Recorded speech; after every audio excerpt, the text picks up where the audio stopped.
Assalamualaikum dan selamat sejahtera. Bertemu lagi sekali lagi dalam PDPR kali ini bagi subjek Bahasa Melayu tahun 4 bersama saya Cikgu Maliza binti Muhammad Saad yang akan mengajar Bahasa Melayu kelas tahun 4E. Okey, 4 excellent. Okey, apa khabar murid-murid? Cikgu harap kamu sihat. Okey, kamu ceria. Kamu gembira, okey? Kamu seronok untuk belajar Bahasa Melayu bersama dengan Cikgu Marliza. Okey, Cikgu nak say hi sikit lah murid-murid kelas 4E ni. Okey, ada senarai nama pada Cikgu. Cikgu sebut seorang-seorang. Okey, hi di sana, hi. Okey, Cikgu sebut nama yang pertama. Ahmad Hanbali, hai. Ainur Kristina, Aisyar, Jafni, Arash, Alif, Hadif, Adam, Asim, Danish, Iman, Zaimuddin, Najidah, Atif, Iman Damia, Umairah, Ain Sufia, Putri Linawati, Iris, Kasih, Sian Siu Sri Nurnadia, Siti Aisyah dan Zahra. Okey, seramai 24 orang murid dalam kelas 4 excellent. Baik. Sekarang ni cikgu nak masing-masing, okey, murid-murid kelas 4E, okey, yang cikgu sayangi. Okey, sekarang kamu masing-masing ada buku Bahasa Melayu, buku teks ni kita panggil buku teks Bahasa Melayu tahun 4. Okey. Bahasa Melayu tahun 4, Sekolah Kebangsaan. Baik. Memandangkan oleh sebab kamu baru sahaja melangkah ke tahap 2, jadi cikgu suka ingatkan sedikit berkaitan dengan penggunaan buku. Okey, kalau masa kamu di tahun 3 dahulu, masa tu kamu masih lagi tahap 1, kamu ada buku teks dan juga buku aktiviti. Okey, untuk apabila kamu dah melangkah ke tahun 4, kamu dah masuk ke tahap 2, okey, kamu hanya menggunakan buku teks sahaja sebagai rujukan. Buku teks, cikgu memang akan guna buku teks. Okey, banyak soalan-soalan, banyak latihan yang kita akan buat melalui buku teks. Dan juga kamu juga dibekalkan, kamu membeli buku kerja kan, buku kerja Bahasa Melayu. Buku kerja tu tak apa, nanti cikgu akan bila kita dah belajar secara bersemuka, cikgu akan guna buku tu. Okey, kamu simpan dulu buku tu elok-elok, jangan hilangkan. Nanti cikgu akan guna. Jangan cakap alah cikgu tak guna pun. Tak, sebenarnya kita akan guna tapi belum tiba masanya lagi. Okey. Okey, sekarang ni kamu pegang buku teks kamu. Okey. Bukan pegang saja Kamu buka halaman 3. Halaman 3. Okey, kita lihat ya. Okey. Tema 1, masih lagi tema 1. Okey, kemasyarakatan, unit 1, jiran tetangga, subunit hari keluarga, taman impian. Kemahiran hari ini ialah kemahiran membaca. Kalau dalam pelajaran yang lepas, kita dah guna apa dia kemahiran yang telah kita pelajari. Okey, siapa ingat? Okey, pada minggu yang pertama, kita dah mempelajari kemahiran dengar tutur. Okey, kemahiran dengar tutur. Okey, kalau kamu boleh tengok buku teks kamu, muka surat 2. Okey, muka surat 2, kemahiran yang pertama, dengar tutur. Okey, sekarang kita nak masuk halaman ataupun muka surat yang ketiga, iaitu kemahiran membaca. Okey, kita lihat apa itu aktiviti yang kita pelajari hari ini. Membaca lancar, petikan teks dengan sebutan yang betul dan jelas serta berintonasi. Okey. Baik. Sekarang ni kamu simak bacaan cikgu, cikgu besarkan di sini. Kalau kamu tidak mempunyai ataupun belum dapat buku teks. Okey, semua dah dapat buku teks ke? Okey, dah dapat, bagus. Tahniah. Okey, jaga buku teks elok-elok, kalau boleh balut dan pastikan nama kamu bertulis pada halaman akhir, pada kulit bahagian belakang tu kamu tulis nama kamu dan juga kelas. Balut dengan plastik cantik-cantik. Cikgu suka kemas-kemas, cantik, seronok. Kita tengok pun, wah, murid ni sangat seorang yang bertanggungjawab. Bila dia dapat buku teks, dia jaga dengan elok. Okey, baik. Sekarang ni kamu simak. Okey. Okey, tajuk Hari Keluarga Taman Impian. Encik Husin membawa keluarganya ke taman rekreasi.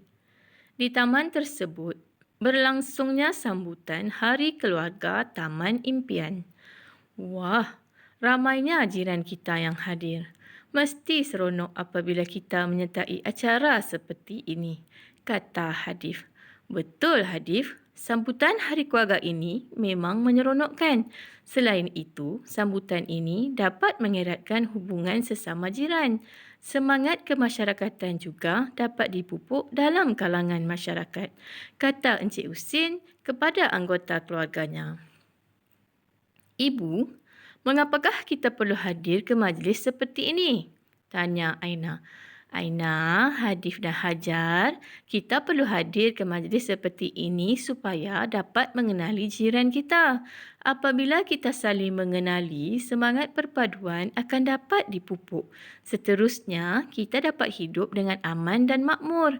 Keharmonian negara kita akan terus terpelihara. Jelas Puan Nurul. Selepas mendaftar, kami hendak ke kemah di sana untuk bersarapan. Kemudian, kami ingin menyertai pertandingan melukis, mencari harta karun dan tulisan berangkai. Bolehkah ayah? Tanya Hadif. Boleh, nanti kita ke sana bersama-sama, jawab Encik Husin. Baik, dalam petikan ini terdapat beberapa jenis ayat. Tapi sebelum tu cikgu nak cerita sedikit berkaitan dengan Hari Keluarga. Okey, apa yang kamu faham berkaitan dengan Hari Keluarga?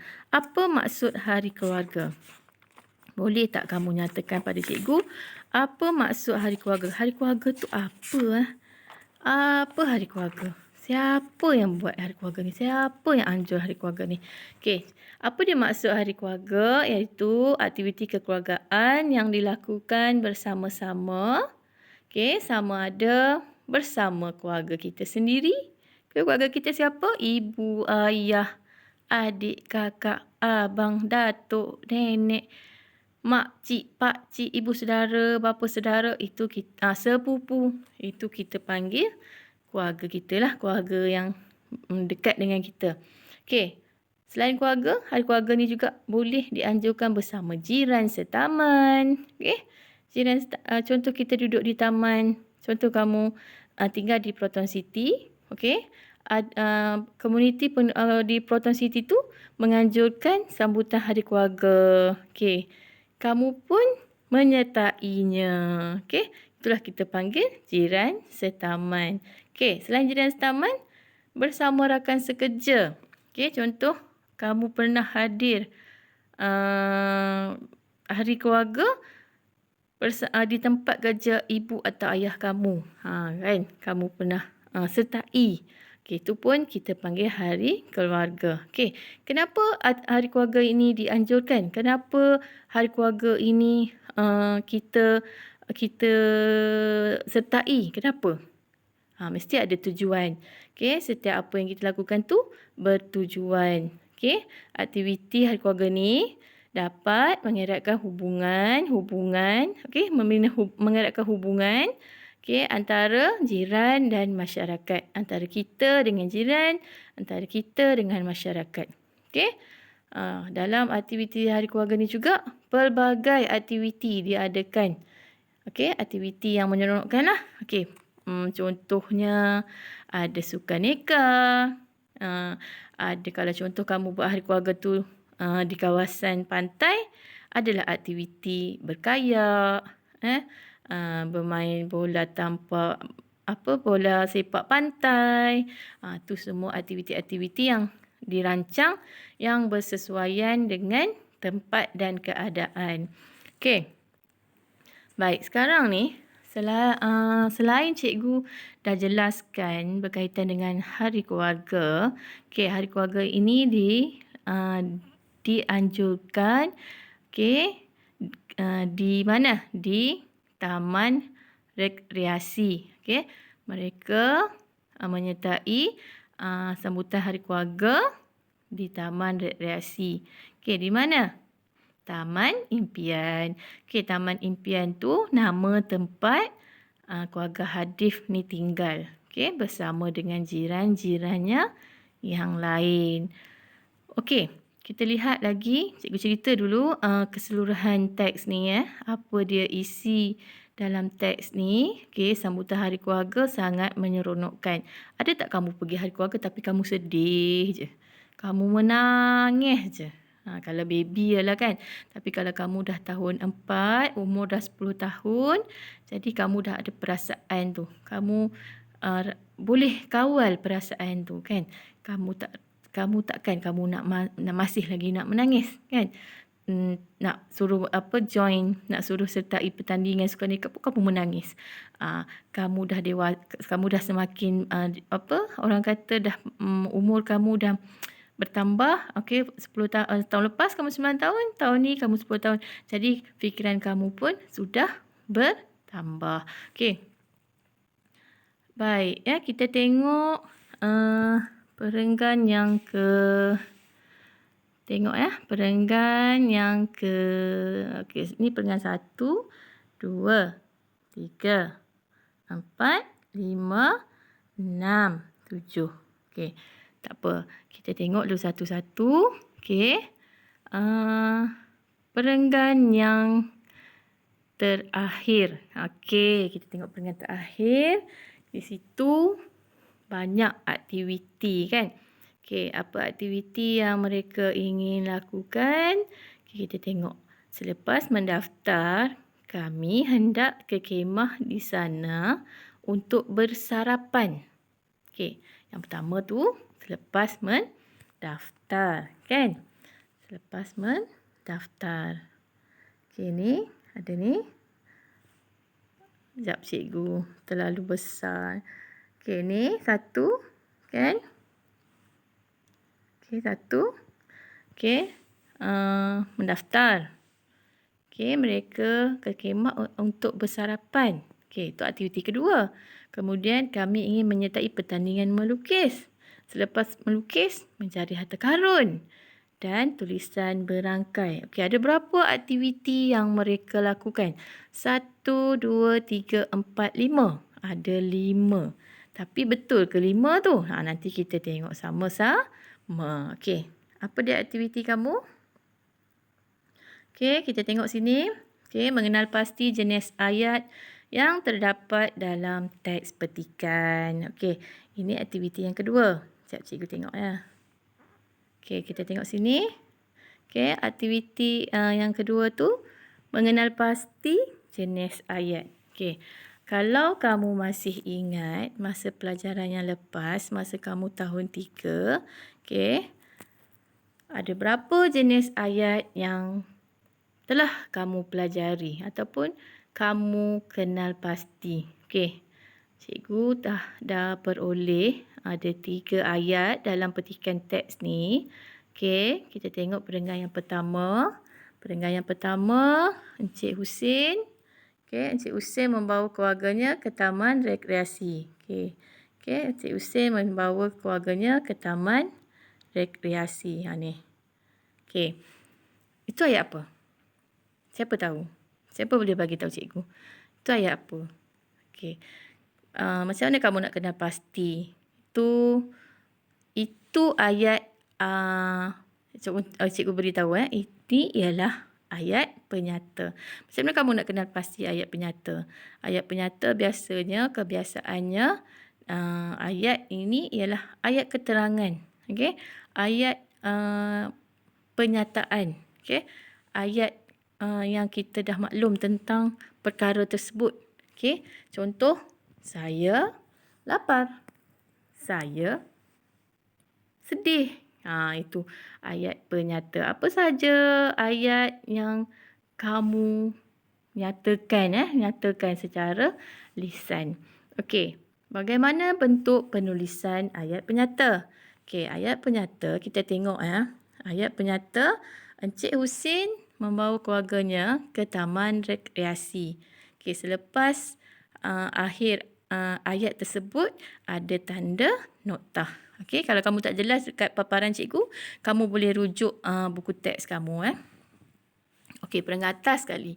Okey, Encik Husin membawa keluarganya ke taman rekreasi, tanda notah.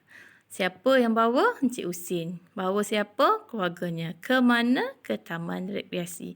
Okey, dia dah nyatakan. Semua dah jelas di situ. Siapa? Dia buat apa? Dia ke mana? Kan? Encik Husin membawa keluarganya ke taman rekreasi. Dah tanda notah di situ. Itu ialah ayat penyata yang pertama. Kalau kamu jumpa lagi, nanti kamu gariskan sahaja dengan menggunakan pensel. Okey, kita tengok pula ayat yang kedua. Okey, ayat yang kedua. Kita tengok ayat yang kedua. Kita tengok ni. Okey. Ni. Okey, ayat kedua. Wah, ramainya jiran kita yang hadir. Okey, mesti seronok apabila kita tu cikgu potong Okey, tak nak bagi kamu keliru. Okey, wah, ramainya jiran kita yang hadir. Okey, kamu rujuk buku teks kamu. Kalau tengok paparan cikgu ni mungkin tak jelas. Okey, wah itu apa Kenapa ayat yang kedua ni berbeza pula dengan ayat pada perenggan pertama? Okey, ini ialah ayat seru. Ayat apa? Ayat seru. Okey, bagaimana kamu mengenal pasti itu ayat seru? Okey, ayat seru mesti mengandungi ni. Apa tu? Kata seru. Okey, kata seru. Kata seru ada banyak. Okey, mengikut dia punya keterangan ayat. Wah, kan? Wah, dia terkejut. Ramai menunjukkan bilangan yang banyak. Okey.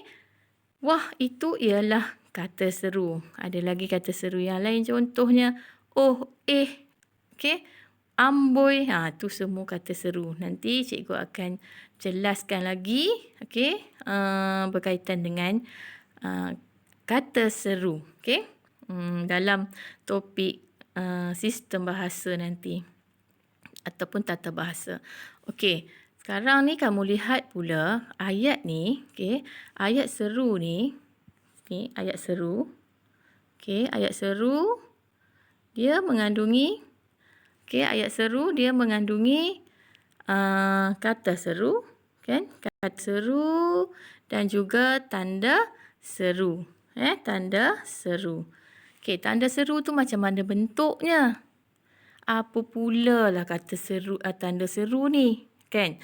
Mesti kamu rasa macam masih lagi keliru. Okey, cikgu suka ingatkan murid cikgu. Kalau kamu nak tulis tanda seru, kalau kamu lupa, tanda seru dia sama macam huruf kecil, huruf I kecil terbalik. Okey, dia terbalik. Kita tak tahulah sejarah dia, mungkin dia accident ke kan, terbalik. Ni saja je cikgu suka ingatkan murid-murid. Kalau serit sangat mungkin murid lupa kan. Okey, jadi cikgu selitkan sedikit, humor-humor sikit kan. Okey, I terbalik di mana? Titiknya di bawah. Kalau huruf I kecil yang asalnya dia huruf titiknya di bahagian atas. Okey, kalau kamu nak kenal kata seru, okey, dia macam huruf I terbalik. Okey, tengok ayat tu. Wah, selepas kata seru mesti ada tanda koma. Okey, tanda koma. Di sini ya, tanda koma. Okey, di situ kamu dah dapat kenal pasti cara nak tulis. Nak tulis ayat seru. Okey, ayat seru mesti ada kata seru, lepas tu tanda koma. Okey, apa dia keterangan dia, dan di akhir ayat tu kamu mesti letakkan tanda seru. Okey, itu ialah penerangan berkaitan dengan ayat seru. Baik. Sekarang kita tengok lagi berikutnya. Okey, kita tengok pula ayat perenggan 1, 2, 3. Okey, yang bawah tu, yang keempat tu. Okey, dia sekejap saya cikgu kecilkan. Okey, dia kata ayat dia, Ibu, mengapakah kita perlu hadir ke majlis seperti ini? Siapa pula?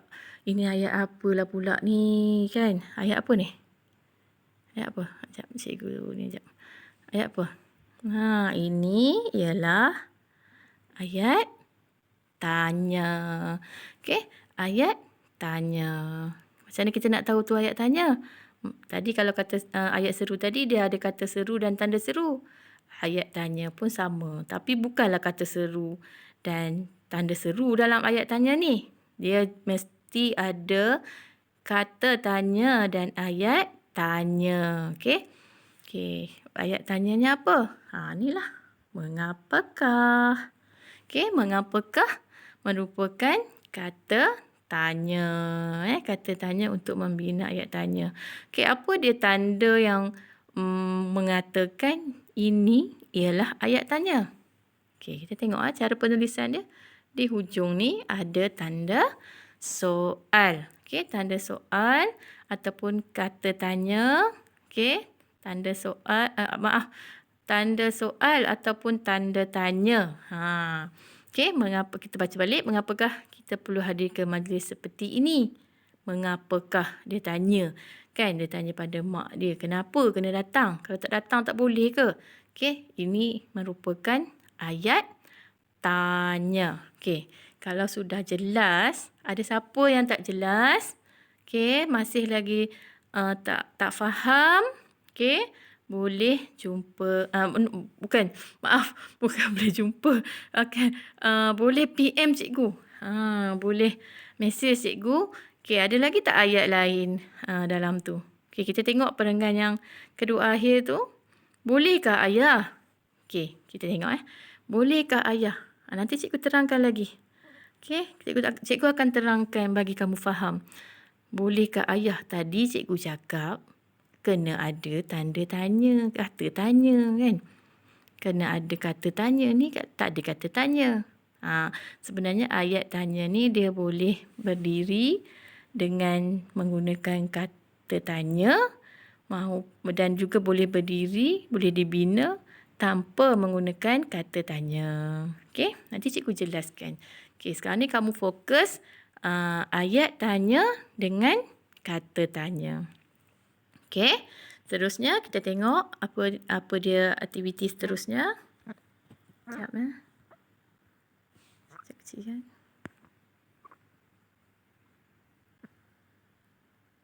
Okey. Mengenal pasti jenis ayat yang terdapat dalam teks petikan. Okay, tadi cikgu dah terangkan. Ayat pertama tu ayat apa? Apa contoh ayat tersebut? Okey.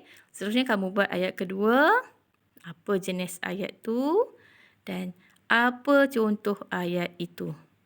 Sama juga yang ketiga. Apa dia ayat yang kamu kenal pasti? Jenis ayat apa jenis ayat yang kamu telah kenal pasti?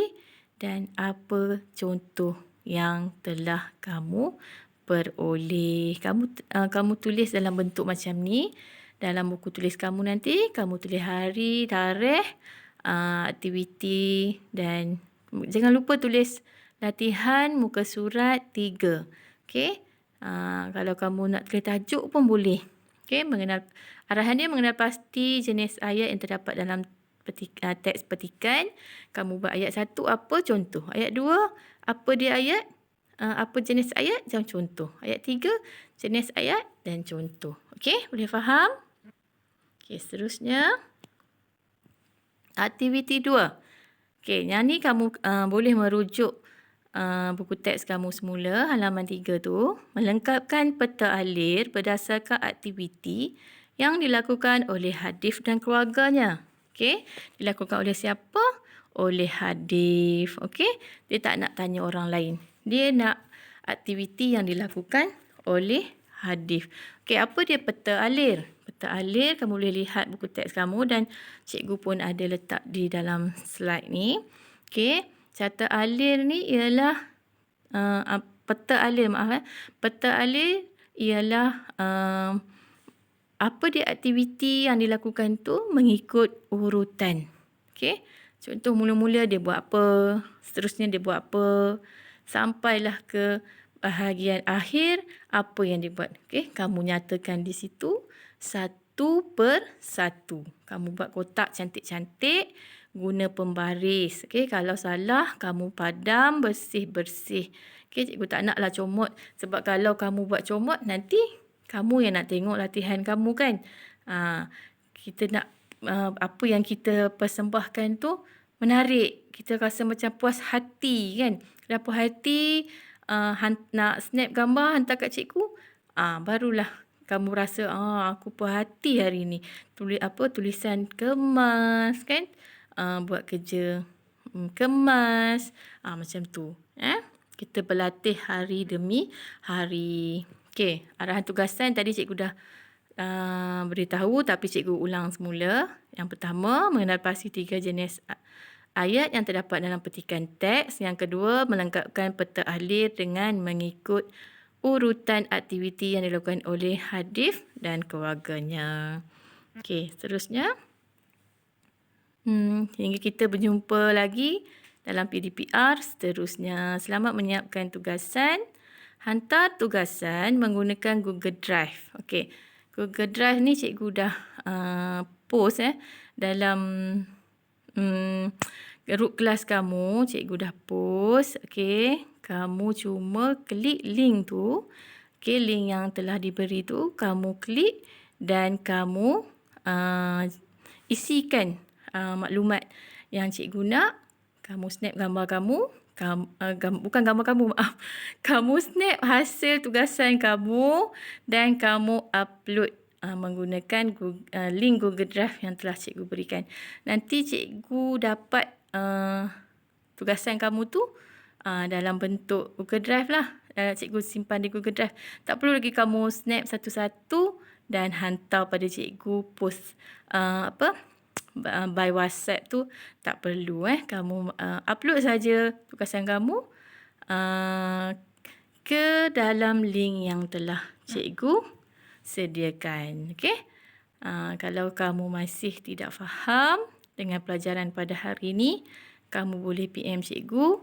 Okey, boleh tanya apa saja yang kamu tidak faham. Okey, cikgu rasa sampai sini saja. Terima kasih dan berjumpa lagi dalam PDP yang berikutnya. Okey, terima kasih. Bye.